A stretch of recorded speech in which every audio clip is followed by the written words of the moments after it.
How do you invoice clients? How do you get paid? You can do all the work, all the marketing, and all the sales, but until you send that invoice and get paid, you're not really in business. Josh is Canada's top business consultant. My name is Desmond Soon, and Josh is the author of this book, The 100 Myths, of Entrepreneurship versus the Chainsaw. Now, Josh, talk about invoicing, because everyone wants to know about how do you send that invoice. You close the deal, you did the marketing, you got this client, you're excited, but did you really close the deal until you send that invoice? And how do you avoid not getting paid as well too? I mean, we talk about it sometimes that no deal's actually closed until you've been paid. Correct, right? Yeah. And when it comes to invoicing, sometimes people feel bad about it. It comes from their deep-rooted, feelings about money, that money is evil instead of an exchange of goods and services is a good thing, right? So, people avoid it because they don't like it, right? Yes. They have negative connotations. To about ask money. for the money, right? That's right, but it's such an important part of it, right? Yeah. So, I mean, the very first thing that we have to, consider is the frequency of which you're going to be invoiced. Okay. It's extremely important, right? Now, the absolute bare minimum where I've ever seen anybody succeed is monthly. Right. Okay. This is the bare minimum. Invoicing monthly, right? Invoicing monthly, Okay. right? So because the frequency of which you invoice reduces your risk significantly, right? So, but this is very easy to drift here. So some people are going to think that, okay, I'm going to invoice monthly, okay? But I mean, if you're invoicing monthly, I mean you are invoicing every single month on the 1st or the 31st or the 15th. I don't mean like some months you do it on the 1st and some months you do it on the 5th and some months you do it on the 10th, right? I've never seen anybody succeed long-term where their invoicing is A, monthly, which is the maximum time parameter I've ever seen work in any business. And then B, if you are dealing with that maximum time parameter, you have to be extremely disciplined about the day that it happened. Right. And Josh, even in your book here, you have a quote. You said 94% of invoices take over 30 days to get paid, and that's by Paystone, right? So it's cash flow is the lifeblood of your business, and if you're not getting paid, how are you paying your employees? How are you covering your marketing? How are you covering all your fees? That's right. Businesses fail because the customer's cash flow team, right? So if I challenge business owners because normally monthly is the wrong answer, even though it's the commonly thought answer for every business, right? So what should they be doing? I would suggest most businesses either need to invoice the day the service is complete or weekly. And I mean 90% of them, right? Right, okay. And you're gonna run up into customers who say, this is unconventional. I'm used to being billed every month, right? Yeah. And I would say, well, yeah, it is unconventional. So is succeeding in business. 96% of businesses fail. And this is one of the key reasons of why they do, because they starve their business of cash flow, right? So and they're stressing out, the business owner is stressing out. Correct. Correct. I mean, we've outsourced a lot of things, in our CFO services, but we actually never outsource invoicing. We've tried, but we realize it has to be done so frequently, and the follow-up needs to be so persistent that needs to be an in-house function, because it's happening daily. It's like to say that your production is only going to happen once a week or once every 2 weeks, right? Because it's not just the invoicing. It's the follow-up on that invoicing. It's processing the payment when the customer calls to, processing the payment. So it is incredibly important that frequency is shrunk down. The best case scenario is it's invoiced the day the work is complete. The next best thing would be weekly. I mean, we see construction projects, they might be a 90-day project.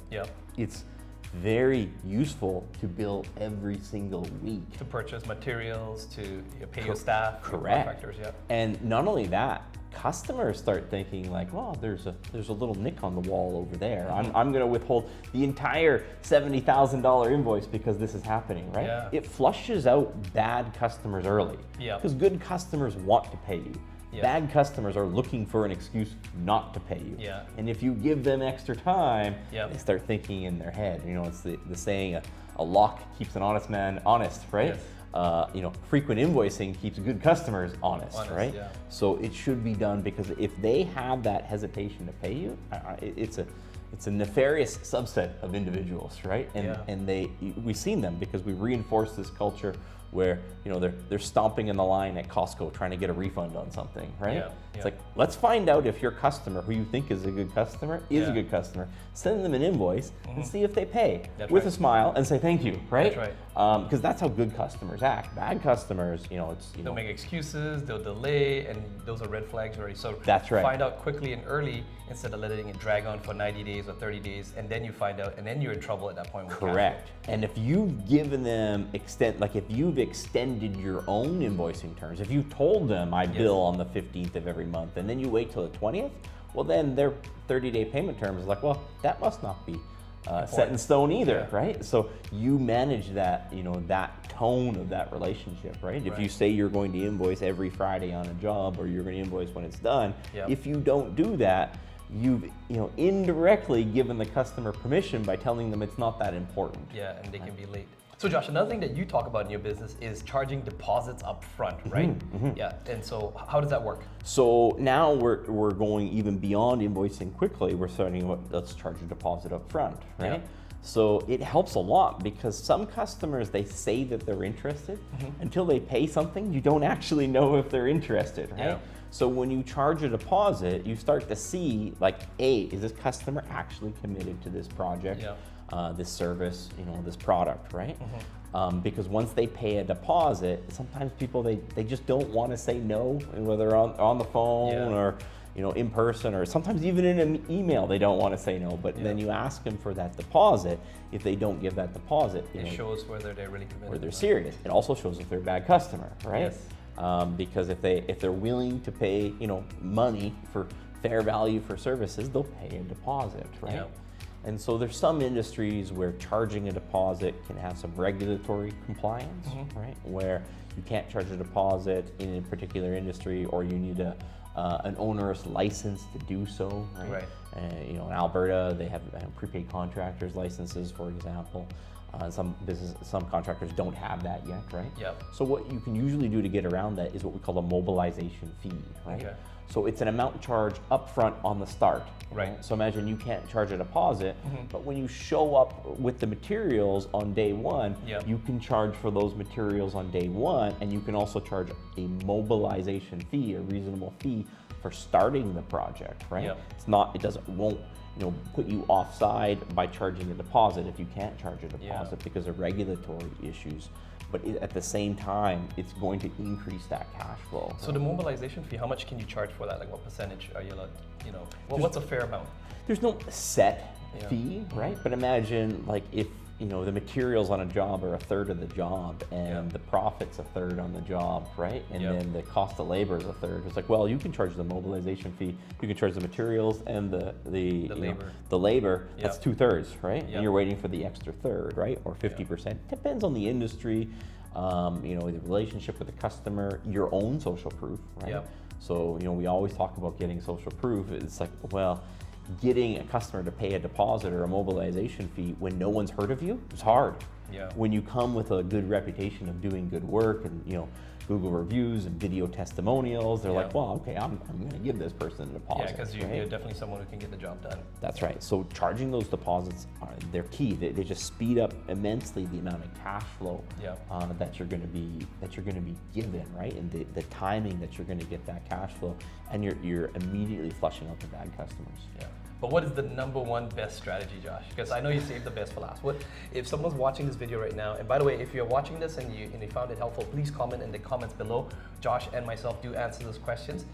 Josh, what is the best strategy for invoicing? The best strategy for invoicing is actually to never send invoices. What do you mean by that? So rather than sending invoices, you need to switch your framework into sending receipts.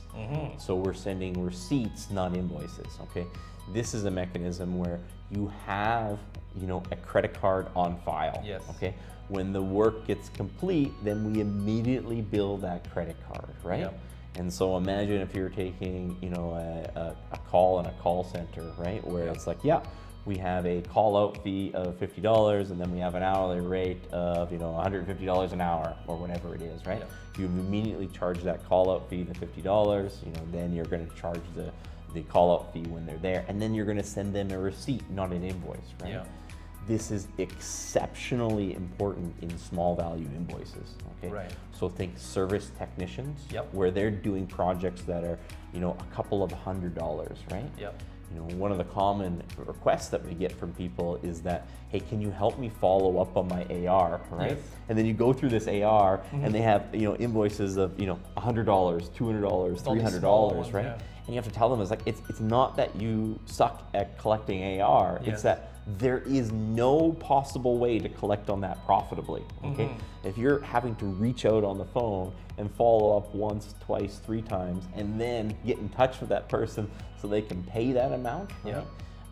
It's just an incredible time suck. You got to imagine that you have someone in an office making, 18, 20 bucks an hour, and they're calling out and getting a voicemail, leaving a message, sending an email, right? Maybe even they send an automated receipt, but then it doesn't work, and someone's got to follow up on them. It's like you will lose money for sure following up on small value invoices, because the cost of collection starts to exceed the cost of actually doing the work, right?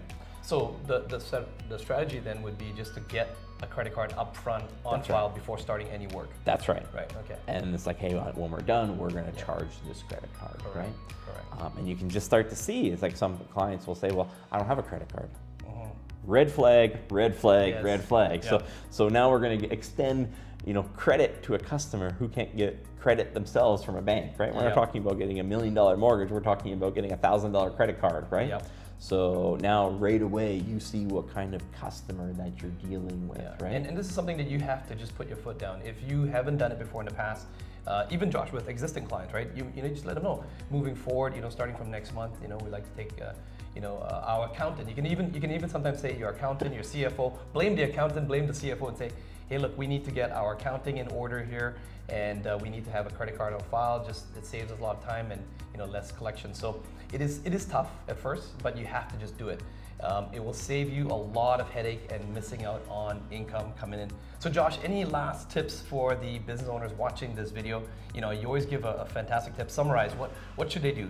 What's the best way to avoid, Invoice early. Yep. Invoice often. Yep. Get deposits. Yep. And ask yourself, why did I invoice to begin with? Could I have just sent a receipt rather than an invoice? Because you had the credit card on file to begin with. That's right. All right. If you enjoyed this video, hit the subscribe button, turn on the bell notifications, and we'll see you in the next video.